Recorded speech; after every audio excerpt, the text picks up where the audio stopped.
दोस्तों नमस्कार। आप सब कैसे हैं? मुझे पूरा भरोसा है कि आप सभी स्वस्थ होंगे, मस्त होंगे और दीपावली की तैयारी कर रहे होंगे। दोस्तों आज हम लोग केमिस्ट्री पढ़ेंगे और केमिस्ट्री के अंतर्गत आज हम लोग टिंडल इफ़ेक्ट को समझेंगे। यानी कि जो हमारे साइंटिस्ट टिंडल हैं उनका लाइट पर प्रभाव क्या है या लाइट पर उन्होंने क्या इफ़ेक्ट बताया था उसके बारे में हम आप जानने का प्रयास करेंगे।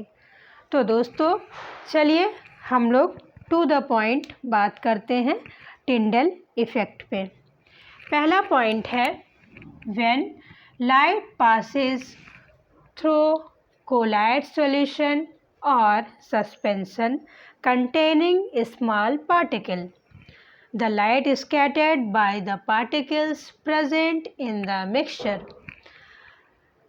टिंडल सर ने ये कहा था कि जब हमारी कोई भी प्रकाश हो, जब वो पास होता है किससे, कोलाइड सॉल्यूशन से या सस्पेंशन से।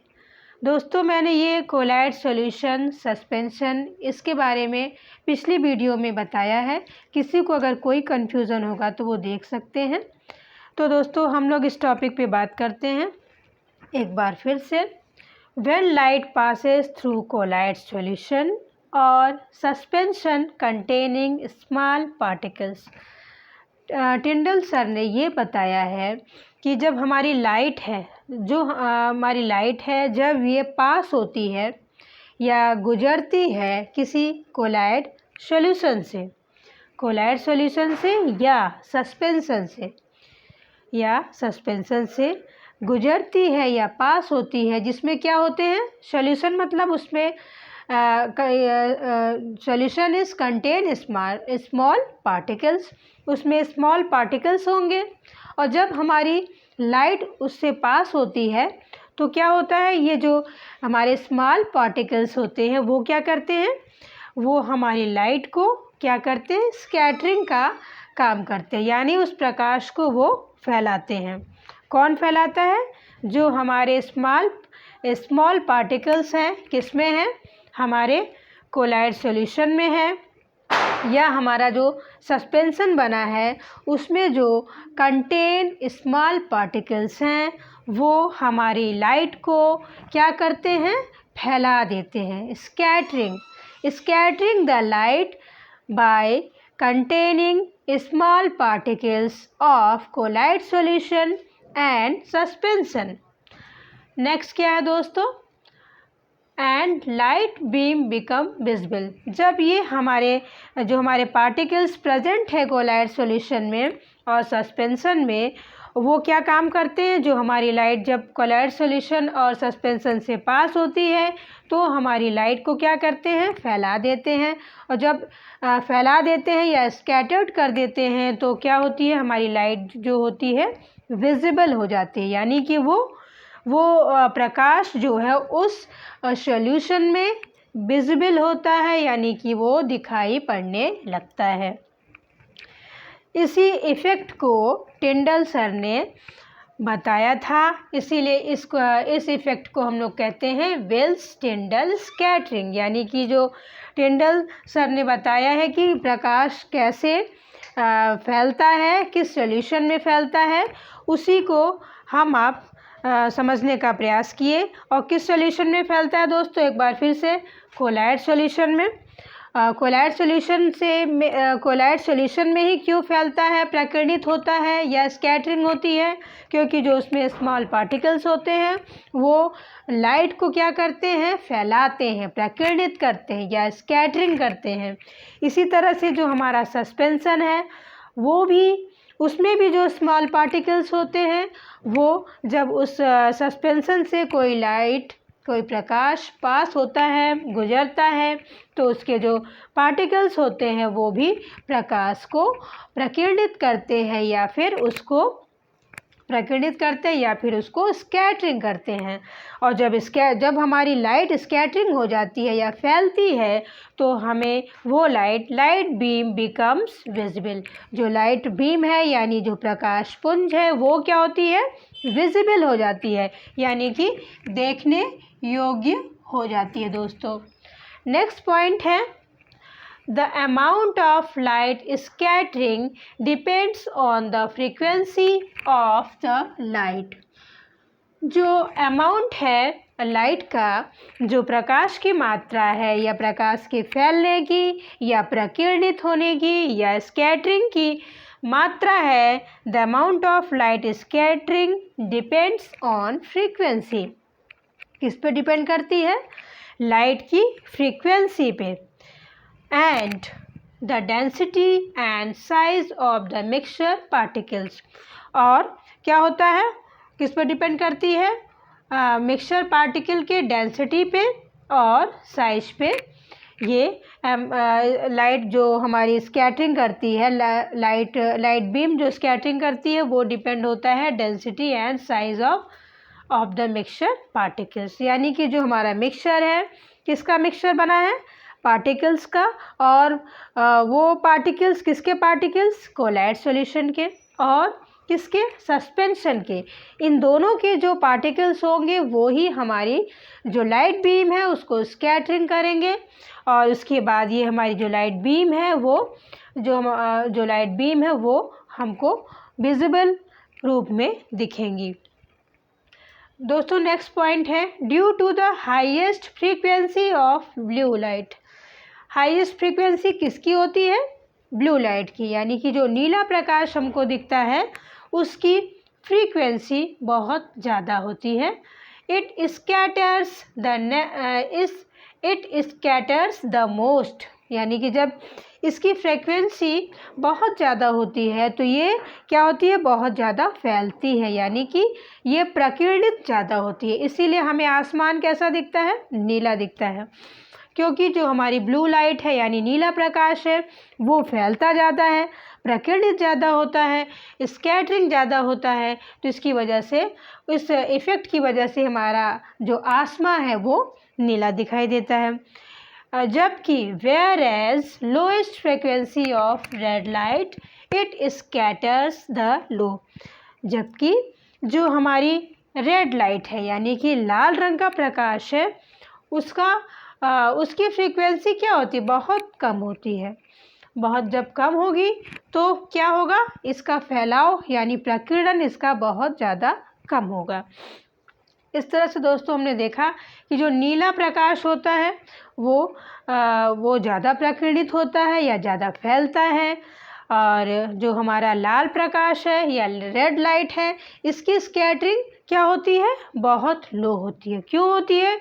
क्योंकि लोएस्ट फ्रीक्वेंसी होती है इसलिए। और हमारी ब्लू लाइट की फ्रीक्वेंसी क्या होती है? हाईएस्ट होती है।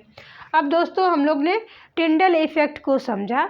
अब इसके एग्जाम्पल को हम आप समझने का प्रयास करेंगे। दोस्तों एग्जाम्पल ऑफ टिंडल इफ़ेक्ट, मैंने पहला पॉइंट इसमें रखा है when light falls in dark room or a dense forest, the dust particles present in the path of the light beam appear glowing। दोस्तों जब हम लाइट को या अंधेरे कमरे में, डार्क रूम में अगर टॉर्च से रोशनी करते हैं तो आप देखेंगे कि उसमें आपको डस्ट पार्टिकल चमकते हुए दिखेंगे, या कोई घना जंगल हो, फॉरेस्ट हो और वहाँ पे अंधेरा हो। अगर आप टॉर्च से देखना चाहेंगे, टॉर्च से अगर आपने टॉर्च जलाई तो आपको एक पाथ दिखेगा, एक रास्ता दिखेगा लाइट का, और उस पाथ में आपको क्या दिखेंगे? डस्ट पार्टिकल चमकते हुए दिखेंगे। तो ये किसका असर है? ये प्रभाव है या इफ़ेक्ट है, ये टिंडल इफ़ेक्ट है। ये टिंडल इफ़ेक्ट को ही दर्शाता है। क्या दर्शाता है? अगर आप अंधेरे कमरे में जाएंगे और आपने टॉर्च को जलाया है तो एक जो सीधा पाथ बनता है लाइट का, उसमें आपको डस्ट पार्टिकल क्या होते हैं? चमकते हुए दिखेंगे। या फिर आप आप कहीं डेंस फॉरेस्ट में जाते हैं, यानी कि घने जंगल में जहाँ पे अंधेरा है, अगर आपने वहाँ पे टॉर्च जलाई और उस टॉर्च को जलाने के बाद एक लाइट का एक पाथ बनता है और आपको उसमें पार्टिकल्स चमकते हुए दिखेंगे, ये किसका इफ़ेक्ट है? टिंडल इफ़ेक्ट है ये। नेक्स्ट दोस्तों एग्जाम्पल है, in the cinema hall when the light beam is thrown on the screen by the projector, the particles of dust present in the path are seen glowing। आप दूसरा example देख सकते हैं, अगर हम लोग सिनेमा हॉल में जाते हैं वहाँ पे क्या होता है? when the light beam is thrown on the screen by the projector, जब प्रोजेक्टर से लाइट बीम को थ्रो किया जाता है उस पे स्क्रीन पे, तो आपको क्या दिखेगा? लाइट का एक पाथ बनेगा और जब रास्ता बनेगा उस पाथ में क्या दिखेगा दोस्तों? उस पाथ में हमको डस्ट पार्टिकल प्रेजेंट दिखेंगे, यानी डस्ट पार्टिकल उसमें चमकते हुए दिखेंगे, और ये किसका इफ़ेक्ट हुआ? टिंडल इफ़ेक्ट। दोस्तों एक्सप्लेनेशन ऑफ टिंडल इफ़ेक्ट, मैंने इसका एक एक्सप्लेनेशन तैयार किया है और कोशिश ये की है कि मुझे लगता है अगर इसको मैं अच्छी तरह से एक्सप्लेन करूँगी तो आपको ये कम्प्लीटली समझ में आ जाएगा। तो सबसे पहले दोस्तों ये मेरा पहला बीकर है। इस बीकर में दोस्तों आप देखें सॉल्यूशन है। इसमें सॉल्यूशन मैंने किसका लिया है? सॉल्ट एंड वाटर का। आपको दोस्तों पता होगा कि जब हम वाटर में सॉल्ट को घोलते हैं तो क्या होता है? हमारा सॉल्ट जो होता है वाटर में कम्प्लीटली सॉल्युबल हो जाता है या कम्प्लीटली घुल जाता है, डिज़ोल्व हो जाता है। अगर उसको हम फ़िल्टर करेंगे तो फ़िल्टर पे हमको कोई भी रेजिड्यू नहीं मिलेगा, कोई भी पार्टिकल हमको नहीं मिलता है। तो ये क्या है? सॉल्यूशन। तो ये कैसा सॉल्यूशन हुआ दोस्तों? ये होमोजेनियस सॉल्यूशन हुआ। अब जब ये होमोजेनस सॉल्यूशन हुआ, क्योंकि इसके पार्टिकल क्या हुए? डिज़ोल्व हो गए। और फिर इसमें क्या होगा? अगर हम लाइट बीम को इसमें अगर हम लाइट को भेजते हैं या लाइट को पास कराते हैं टॉर्च के माध्यम से या किसी भी माध्यम से, अगर इस लाइट को हम इस बीकर के आर पार करेंगे तो ये लाइट क्या होगी? इस सॉल्यूशन में विजिबल नहीं होगी। क्यों विजिबल नहीं होगी? क्योंकि ये डिज़ोल्व, इसमें जो पार्टिकल है वो डिज़ोल्व है तो इनको फ़िल्टर करेंगे तो पार्टिकल हमको मिलेंगे नहीं, और ये इसमें क्या होगा? प्रकाश का प्रकीर्णन नहीं होगा। डोंट स्कैटर्ड लाइट, यानी कि इसमें बिल्कुल भी प्रकाश प्रकीर्णित नहीं होगा, स्कैटरिंग नहीं होगी, क्योंकि ये एक सॉल्यूशन है और इसके पार्टिकल्स इसमें डिज़ोल्व है और ये do not separate by filtration. Next आप देख सकते हैं दोस्तों, ये हमारा सस्पेंशन है। सस्पेंशन में आप देख सकते हैं वाटर और चाक का सस्पेंशन है। ये सबसे पहले इसमें क्या होता है? जो चॉक होती है वो वाटर में कम्प्लीटली डिज़ोल्व नहीं होती है। अगर इसको हम फ़िल्टर करना चाहें फ़िल्टर के माध्यम से, due to filtration theory, filtration के माध्यम से अगर इसको फ़िल्टर करना चाहें तो इसमें जो चाक के पार्टिकल हैं वो आपको फिर आफ्टर फ़िल्टर मिल जाएंगे। और इनको क्या करेंगे? आप देखिए, जब इसमें पार्टिकल्स आप देखिए ये चाक के पार्टिकल्स हैं। अब जब इसमें लाइट पास होती है, प्रकाश को भेजा जाता है, तो जब इसमें पार्टिकल्स प्रेजेंट हैं, do not completely dissolve chalk particles in water, then after light is visible in suspension, यानी कि जो हमारी लाइट है वो इसमें आपको कम्प्लीटली दिखेगी।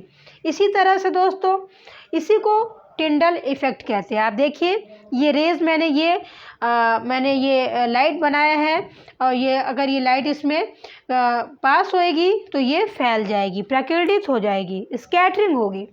आप इसी तरह से कोलाइड सॉल्यूशन देखिए दोस्तों। कोलाइड सॉल्यूशन किसका है? कोलाइड में आता है मिल्क। मिल्क भी क्या होता है? मिल्क में मिल्क में ड्रॉपलेट्स होते हैं किसके? फैट्स के। और ये भी क्या है? Particle scattered by the light. इसमें ड्रॉपलेट ऑफ फैट्स है मिल्क में। तो जब हमारी लाइट या किसी माध्यम से हमने लाइट को पास किया या टॉर्च के माध्यम से लाइट इसमें जाएगी तो विजिबल होगी। विजिबल क्यों होगी? क्योंकि इसमें ड्रॉपलेट्स ऑफ फैट्स है और इसमें जब फैट प्रेजेंट है, इनके पार्टिकल्स हैं, तो जाहिर सी बात है पार्टिकल प्रेजेंट, हमारी लाइट विजिबल। अगर हमारे पार्टिकल्स प्रेजेंट नहीं है, डिज़ोल्व हो गए हैं कम्प्लीटली, तो लाइट हमारी विजिबल नहीं होगी। तो दोस्तों मैं ये कहना चाह रही थी कि सॉल्यूशन में हमारी जो लाइट है अगर पास होती है तो वो हमें विजिबल नहीं होगी। वहीं पे अगर सस्पेंशन और कोलाइड में अगर हम अपने लाइट को भेजते हैं तो एक पाथ बनाते हुए जब ये इसमें से गुजरती है तो ये हमको इस सॉल्यूशन में दिखाई पड़ती है, विजिबल होती है। तो दोस्तों इसी को टिंडल इफ़ेक्ट कहते हैं। मुझे लगता है दोस्तों ये बात आपको अच्छी तरह से समझ में आ गई होगी। इन शॉर्ट मैं एक बार आपको और बताना चाहती हूँ कि टिंडल इफ़ेक्ट क्या है। टिंडल इफ़ेक्ट वो इफ़ेक्ट है कि जो कोलाइड सॉल्यूशन और सस्पेंशन में होता है। क्या होता है कोलाइड सॉल्यूशन और सस्पेंशन में? जब हम किसी लाइट को भेजते हैं या कोई लाइट पास होती है, गुजरती है कोलाइड सॉल्यूशन से और सस्पेंशन से, तो जो उसमें स्मॉल पार्टिकल्स होते हैं, जो स्मॉल पार्टिकल्स कंटेन होते हैं, वो लाइट को क्या करते हैं? स्कैटर्ड कर देते हैं या उसको फैला देते हैं, प्रकीर्णित कर देते हैं। और ये काम किसका है? जो स्मॉल पार्टिकल उस सॉल्यूशन में प्रेजेंट होते हैं, जो कि कम्प्लीटली डिज़ोल्व नहीं होते हैं, वो ही हमारे प्रकाश को फैलाते हैं। और इसके बाद इसी को टिंडल इफ़ेक्ट कहते हैं। और ये टिंडल इफ़ेक्ट डिपेंड किस पे करता है? The amount of light scattering depend on the frequency of light and density and size of a mixer particles. और इसके बाद हमारा पॉइंट था कि फ्रीक्वेंसी ऑफ ब्लू लाइट क्या होती है? वो हाईएस्ट होती है और फ्रीक्वेंसी ऑफ रेड लाइट क्या होती है? वो लोएस्ट होती है। जिसकी फ्रीक्वेंसी ज़्यादा होगी वो स्कैटरिंग ज़्यादा करेगा और जिसकी फ्रीक्वेंसी लो होगी, यानी रेड लाइट की फ्रीक्वेंसी लो है, तो वो क्या होगी? वो स्कैटरिंग उस लाइट की स्कैटरिंग कम होगी दोस्तों। और मैंने इसका एग्जांपल आपको बताया कि अंधेरे कमरे में अगर टॉर्च आप जलाएंगे, एक पाथ बनेगा और उसमें आपको डस्ट पार्टिकल चमकते हुए दिखेंगे। आप घने जंगल में जाओ, डार्क रूम में जाओ, सिनेमा हॉल में जाओ और प्रोजेक्टर के माध्यम से अगर लाइट बीम स्क्रीन पे भेजी जाती है तो आपको भी वहाँ पे डस्ट पार्टिकल चमकते हुए पाए जाते हैं। ये किस इफ़ेक्ट की वजह से पाए जाते हैं? ये टोटल टिंडल इफ़ेक्ट की वजह से ही आपको दिखाई पड़ते हैं। तो दोस्तों अगर आपको ये वीडियो पसंद आया होगा तो लाइक कीजिएगा, सब्सक्राइब कीजिएगा, बेल आइकन को ज़रूर प्रेस कीजिएगा। थैंक्स।